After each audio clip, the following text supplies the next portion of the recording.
Good afternoon students. स्वागत है आप सबका मेगाट्रॉनिक्स की ऑनलाइन क्लास में। मेगाट्रॉनिक्स में लास्ट लेक्चर में हम थर्ड यूनिट कंप्लीट कर चुके थे। आज हम फोर्थ यूनिट स्टार्ट करेंगे जो है इलेक्ट्रिकल एक्चुएशन सिस्टम। तो इलेक्ट्रिकल एक्चुएशन सिस्टम हम स्टार्ट करेंगे आज, और इसमें जानेंगे किस तरीके से हम स्विचेस का यूज़ करके, कई सारी ड्राइव यूनिट्स का यूज़ करके किस तरह हम एक इलेक्ट्रिकल सिस्टम को कंट्रोल कर सकते हैं, उसे मोटे पावर दे सकते हैं या फिर उसे उसकी पावर को कंट्रोल कर सकते हैं। किस तरीके से एक इलेक्ट्रिकल सिस्टम को हम कंट्रोल करते हैं, उसे एक्चुएट कर पाते हैं, तो ये हम इसमें जानेंगे। तो सबसे पहले इसमें जो हम चीज़ें पढ़ने वाले हैं उसके बारे में हम डिस्कस कर लेते हैं। इसमें हम क्या क्या चीज़ें डिस्कस करेंगे। सबसे पहले हो गया इसमें स्विचिंग डिवाइसेस, यानी कि ऐसी डिवाइसेस जो स्विचिंग का काम करेंगी, यानी कि ऑन ऑफ होने का काम करेंगी और किसी इलेक्ट्रिकल सर्किट को वो कंट्रोल करेंगी। स्विच क्या करता है, किसी भी इलेक्ट्रिकल सर्किट को कंट्रोल करता है ऑन ऑफ होके। ठीक है, तो यहाँ पे स्विचिंग डिवाइसेस हम डिस्कस करेंगे। और नेक्स्ट हो गया इसमें सोलेनॉइड टाइप डिवाइसेस, यानी कि सोलेनॉइड टाइप की कौन कौन सी डिवाइसेस होती हैं, यानी कि जो कॉइल वाली जो डिवाइसेस होती हैं जिनमें एक कॉइल होती है, तो उसके बारे में हम डिस्कस करेंगे। नेक्स्ट हो गया इसमें ड्राइव डिवाइसेस, यानी कि ऐसी डिवाइसेस जो कोई ड्राइव यूनिट की तरह काम करेंगी, किसी चीज़ को चालन शक्ति देंगी वो। ठीक है ना, चालन युक्तियाँ कौन कौन सी हैं इसमें हम उसकी बात करेंगे। जनरली हम इसमें मोटर्स की बात करेंगे। इंडक्शन मोटर हो गया, डीसी मोटर हो गया, किस तरह से अलग अलग शंट मोटर हो गया। ठीक है, तो कई तरह की जो मोटर होती हैं उनके पार्ट्स और उनके बारे में हम इसमें डिस्कस करेंगे। तो सबसे पहले इसमें हम शुरू करते हैं स्विचिंग डिवाइसेस, यानी कि ऐसी डिवाइसेस जो स्विचिंग करने का काम करती हैं, ऑन ऑफ करती हैं किसी सर्किट को, उसके बारे में हम देखेंगे। तो स्विच जनरली यहाँ पे दो तरीके का हम यहाँ पे डिस्कस करेंगे। एक हो गया मैकेनिकल स्विच और एक हो गया सॉलिड स्टेट स्विच। तो मैकेनिकल स्विच में जो सबसे पहले बात आ जाती है वो आती है रिले की। रिले, जिसे इलेक्ट्रोमैग्नेटिक रिले भी हम कहते हैं, एक तरह का इलेक्ट्रोमैग्नेटिक स्विच होता है जो मैकेनिकल स्विच के अंतर्गत आता है। ये मैकेनिकल इसलिए होता है क्योंकि इसमें मैकेनिकल पार्ट्स लगे रहते हैं और मैकेनिकल मोशन होने के कारण किसी भी सर्किट को हम कंट्रोल कर सकते हैं। ठीक है,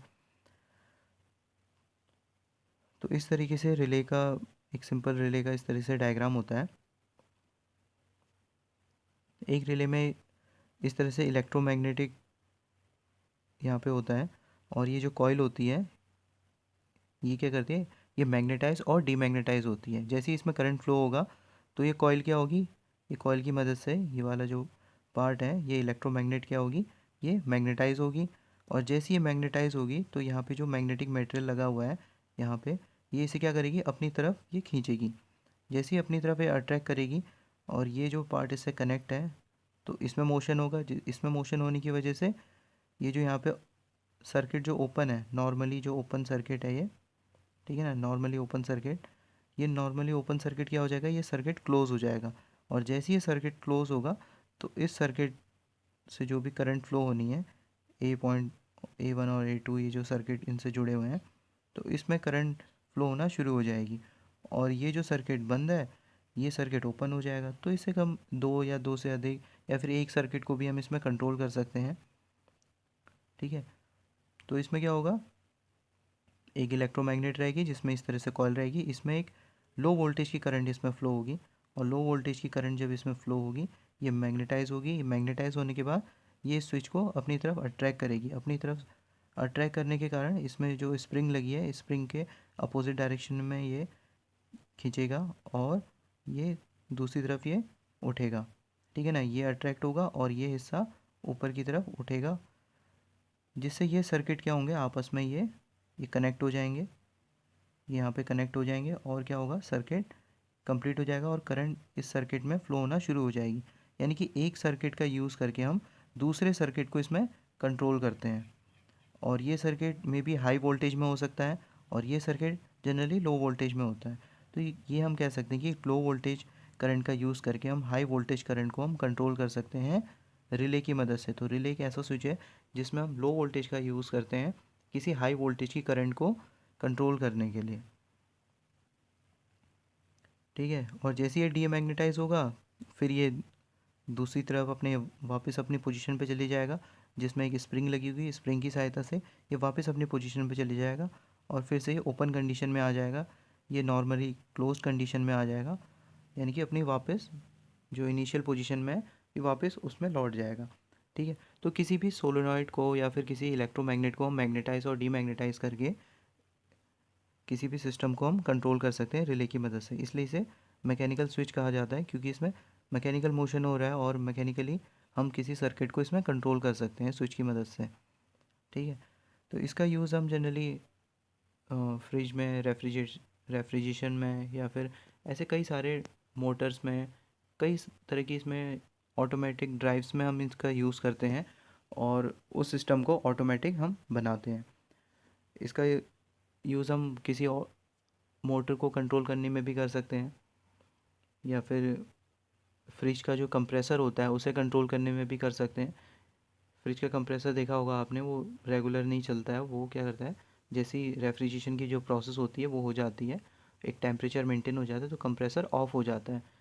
तो ये रिले ही होती है, वो रिले क्या करती है, उस कंप्रेसर को चालू करती रहती है और बंद करती रहती है। ठीक है ना, जैसी कूलिंग प्रॉपर हो जाती है उसमें, तो ये रिले क्या कर देती है, कंप्रेसर को ऑफ कर देती है, और जैसी फ्रिज के अंदर फिर से टेम्परेचर बढ़ने लग जाता है तो फिर से कंप्रेसर को चालू करने के लिए रिले का हम इसमें यूज़ करते हैं। ठीक है, तो ये तो हो गया मैकेनिकल स्विच की बात। अब हम बात करते हैं इसमें सॉलिड स्टेट स्विचेस की। ठीक है, मैकेनिकल स्विच की हमने बात कर ली, अब बात करेंगे हम इसमें सॉलिड स्टेट स्विच की। तो सॉलिड स्टेट स्विच में कई तरह के इसमें स्विचेस आते हैं। तो सबसे पहला आ गया इसमें डायोड्स, नेक्स्ट हो गया इसमें थायरिस्टर या फिर ट्राइक्स, और तीसरा हो गया इसमें बाइपोलर ट्रांजिस्टर, नेक्स्ट हो गया इसमें पावर मॉसफेट्स। तो सॉलिड स्टेट स्विच इन्हें क्यों कहा जाता है, सॉलिड स्टेट स्विच इन्हें इसलिए कहा जाता है क्योंकि इसमें किसी भी तरीके का कोई मोटे पार्ट नहीं होता है, यानी कि किसी भी पार्ट में मोशन नहीं होता है। ये अपने सॉलिड स्टेट में रहते हैं, यानी कि रुकी हुई अवस्था में रहते हैं, कि स्टैटिक स्टेट में रहते हैं। किसी भी तरीके का इसमें मैकेनिकल मोशन नहीं होता है, इसलिए इन्हें सॉलिड स्टेट स्विच भी कहा जाता है। तो सॉलिड स्टेट स्विच में सबसे पहले आ जाता है डायोड। तो डायोड एक तरह का, जैसे आपने पढ़ा होगा डायोड्स के बारे में, पीएन जंक्शन डायोड हो गया या एनपी जंक्शन डायोड हो गया। तो इसमें जनरली हम सिलिकॉन या फिर जर्मेनियम तरह के जो एलिमेंट्स होते हैं उनका यूज़ करके इन डायोड्स को बनाते हैं, और उसमें एल्यूमिनियम या फिर फॉस्फोरस जैसे एलिमेंट्स की हम उसमें डोपिंग करते हैं। ठीक है, और उसे पी टाइप या फिर एन टाइप हम बनाते हैं। ठीक है, पॉजिटिव टाइप अगर हमने उसमें डोपिंग करी एलिमेंट्स की तो वो पी टाइप बन जाता है, और नेगेटिव टाइप के एलिमेंट की अगर हमने उसमें डोपिंग करी है तो वो एन टाइप का ट्रांजिस्टर वो बन जाता है, फिर डायोड वो बन जाते हैं। तो डायोड दो कंडीशन में इसे हम जोड़ सकते हैं, एक तो हो गया फॉरवर्ड बायस और एक हो गया रिवर्स बायस। तो अगर हम पीएन जंक्शन डायोड की बात करें, तो अगर ये वाला पार्ट क्या कहलाता है, पॉजिटिव पार्ट, और ये वाला पार्ट नेगेटिव पार्ट। यानी कि अगर हम पॉजिटिव पार्ट को, यहाँ पे आप देख सकते हैं इसमें ये वाला हिस्सा पॉजिटिव है और ये वाला हिस्सा नेगेटिव है। तो पॉजिटिव वाला हिस्सा अगर डायोड के पॉजिटिव से जुड़े तो ये क्या कहलाता है, फॉरवर्ड बायस, और नेगेटिव वाला हिस्सा डायोड के नेगेटिव हिस्से से जुड़े तो ये क्या कहलाता है, फॉरवर्ड बायस। ठीक है, पॉजिटिव हिस्सा पॉजिटिव हिस्से से जुड़ेगा तो फॉरवर्ड बायस, नेगेटिव हिस्सा नेगेटिव हिस्से से जुड़ेगा तो भी ये फॉरवर्ड बायस कहलाता है। ठीक है ना, इस टाइप का जो कनेक्शन होता है वो फॉरवर्ड बायस कहलाता है।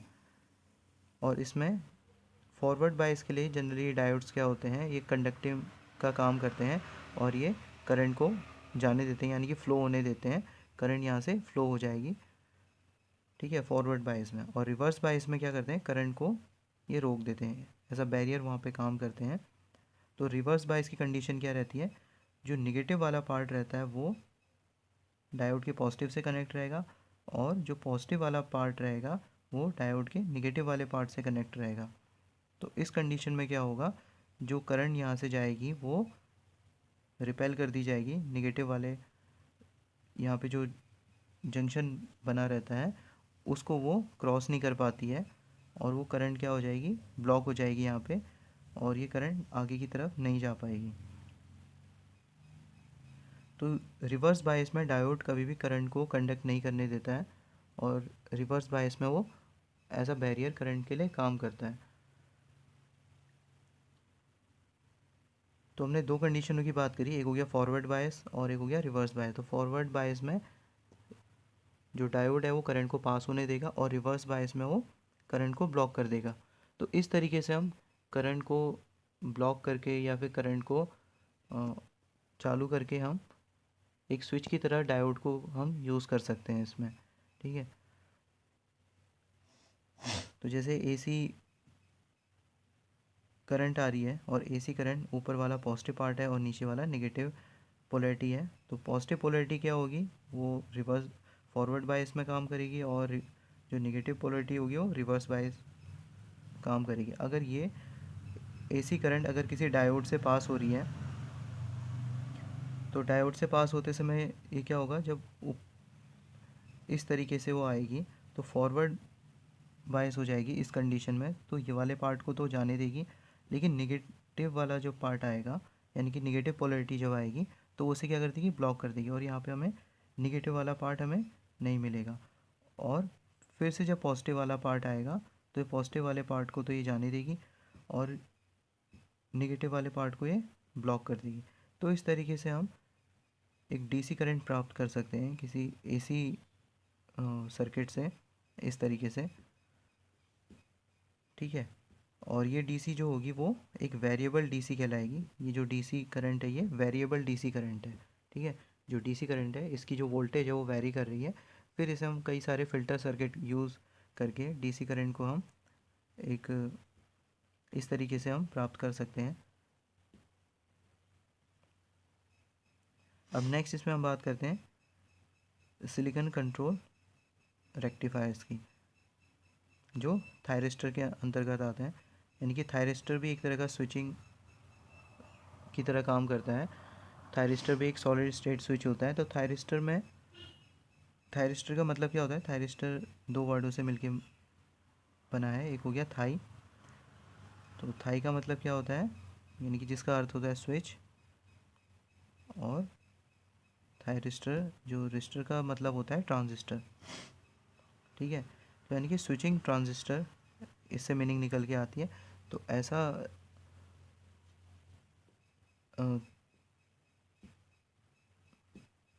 ट्रांजिस्टर जो स्विच की तरह काम कर सकता है, तो उसे हम क्या कहते हैं, थायरिस्टर कहते हैं।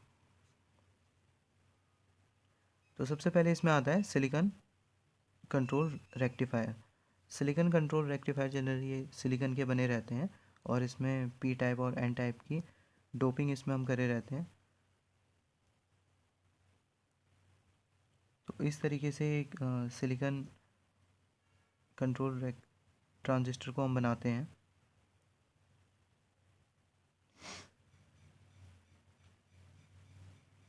तो उसमें पी टाइप सबसे पहले हम क्या करते हैं, उसमें एक हिस्से पे उसकी पी टाइप की डोपिंग करते हैं, एक हिस्से पे एन टाइप की, फिर पी टाइप की, फिर एन टाइप की।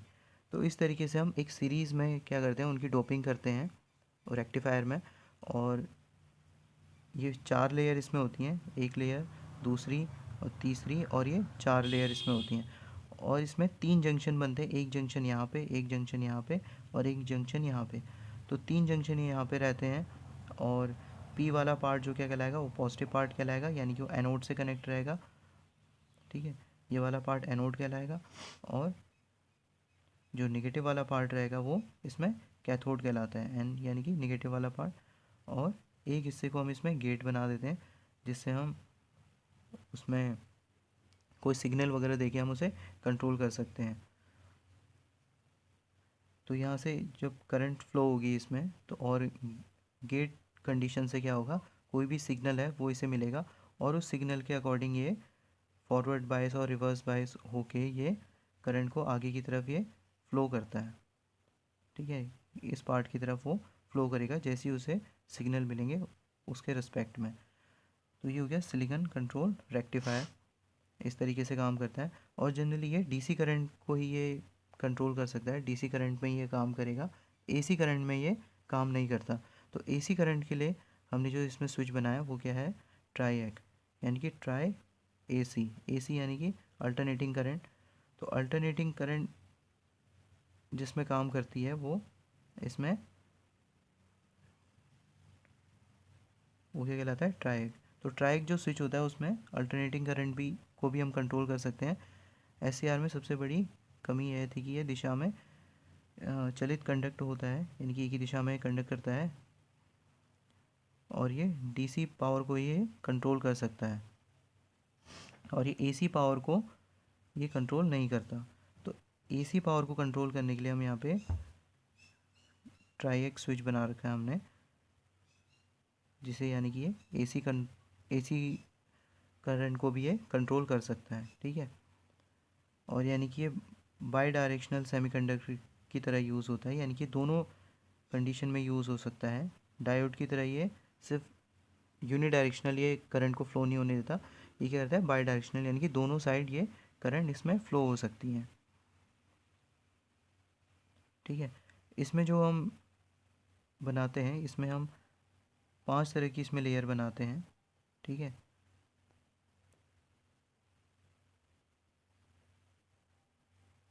इसमें हो गया एन टाइप की, तो 4 लेयर ये हो गई, और एक ये पी टाइप, ये एन टाइप, और ये पी टाइप। तो इस तरीके से हम इसमें डोपिंग करते हैं, और इसमें 5 तरह की इसमें हम लेयर इसमें बनाते हैं, ठीक है। अब नेक्स्ट इसमें हम बात करते हैं पोलर ट्रांजिस्टर की। तो बाईपोलर ट्रांजिस्टर में क्या होता है, NPN और PNP ट्रांजिस्टर होते हैं इसमें 2 तरीके के। और NPN ट्रांजिस्टर इस तरीके से होता है जिसमें जो करंट होती है वो कलेक्टर से होते हुए एमीटर की तरफ आती है, यानी कि, और बेस क्या करता है इसमें करंट को जो सिग्नल है उन्हें कंट्रोल करने का काम करते हैं, यानी कि सिग्नल हम बेस की तरफ से देते हैं, और जो मेन जो करंट आती है वो कलेक्टर से एमीटर की तरफ आती है। तो ये क्या हो गया NPN ट्रांजिस्टर। और PNP ट्रांजिस्टर में क्या होता है, जो करंट होती है वो एमीटर से होते हुए कलेक्टर की तरफ जाती है, ठीक है। और बेस यहाँ पे क्या करता है करंट को कंट्रोल करने का, या फिर सिग्नल को यहाँ पे कंट्रोल करने का काम करता है। जो भी सिग्नल हम देते हैं वो बेस की तरफ से देते हैं, और जो मेन करंट आती है वो यहाँ पे एमीटर से होते वो कलेक्टर की तरफ वो जाती है। तो ये क्या हो गया PNP ट्रांजिस्टर और ये NPN ट्रांजिस्टर। इसमें भी हम इस तरीके से एक सेमीकंडक्टर लेते हैं, और सेमीकंडक्टर में एक साइड N टाइप के एलिमेंट की डोपिंग करते हैं, फिर एक हिस्से में P टाइप के एलिमेंट्स की डोपिंग करते हैं, फिर एक हिस्से में N टाइप के एलिमेंट्स की हम डोपिंग करते हैं। तो इस तरीके से हम एक NPN ट्रांजिस्टर हम इसमें बना सकते हैं। और यहाँ पे इसी तरीके से हम PNP ट्रांजिस्टर हम इसी तरीके से बनाते हैं। एक इस तरीके से सेमीकंडक्टर लेते हैं, उसके 3 पार्ट करते हैं, और एक में P टाइप की डोपिंग, और एक में N टाइप के एलिमेंट्स की डोपिंग, और एक हिस्से में फिर से P टाइप की एलिमेंट्स की हम इसमें डोपिंग करते हैं, और एक PNP ट्रांजिस्टर हम बना लेते हैं, ठीक है। तो इस तरीके से काम करता है। अब नेक्स्ट इसमें हम बात करते हैं पावर मॉसफेट, यानी कि metal oxide semiconductor field effect transistor. तो जो मेटल ऑक्साइड से जनरली ये बनते हैं, सिलिकॉन या जर्मेनियम सेमीकंडक्टर का जो हम यूज़ करते हैं, फिर उसमें मेटल के जो कुछ ऑक्साइड्स होते हैं उन्हें मिला के, उनकी डोपिंग करके उनके साथ उन्हें मिला के हम इस तरह के मेटल ऑक्साइड ट्रांजिस्टर हम बनाते हैं। तो इनका काम जनरली माइक्रो प्रोसेसर में हम इनका यूज़ करते हैं, और माइक्रो प्रोसेसर में हम करंट की कई सारी वैल्यूज़ को कंट्रोल करने में ये हेल्प इनसे मिलती है। तो ये भी जनरली स्विचिंग का काम करते हैं, और ये भी कंट्रोल को जो करंट होती है उसे कंट्रोल करने में ये हेल्पफुल होते हैं। तो N चैनल टाइप का जो होता है उसमें गेट से हम करंट की जो वैल्यूज़ होती है उसे कंट्रोल करते हैं, यानी कि यहाँ से हम सिग्नल देते हैं, और जो इसमें करंट आती है वो ड्रेन से होते हुए सोर्स की तरफ वो बहती है, ठीक है। तो N चैनल में इस तरीके से होता है। और P टाइप के जो चैनल में होता है वो क्या होता है, गेट से तो हम सिग्नल देते हैं, और सोर्स से वो करंट होते हुए आती है, और वो ड्रेन की तरफ जाती है इस तरीके से, ठीक है। सोर्स से होते हुए ड्रेन की तरफ आती है। तो इस तरीके से जो मेटल ऑक्साइड सेमीकंडक्टर होते हैं वो काम करते हैं, ट्रांजिस्टर जो इसमें होते हैं। और ये भी जनरली बाईपोलर जंक्शन ट्रांजिस्टर की तरह काम करते हैं और इनका फ़ायदा ये होता है कि ये काफ़ी हाई फ्रीक्वेंसी करंट को कंट्रोल करने में भी हेल्पफुल होते हैं। और करंट को कंट्रोल करके जैसे हम डीसी मोटर हो गया या कई तरह के ट्रांजिस्टर हो गया या कई तरह के माइक्रो प्रोसेसर हो गया, तो उनमें मॉसफेट ट्रांजिस्टर का हम उसमें यूज़ करते हैं स्विचिंग के लिए। ठीक है, तो जनरली आज हमने दो स्विचेस के बारे में डिस्कस करा। एक हो गया मैकेनिकल स्विच और एक हो गया सॉलिड स्टेट स्विच। ठीक है, तो मैकेनिकल स्विच में आज हमने रिले डिस्कस करा और सॉलिड स्टेट स्विच में हमने चार तरह के स्विचेस हमने इसमें डिस्कस करे थे।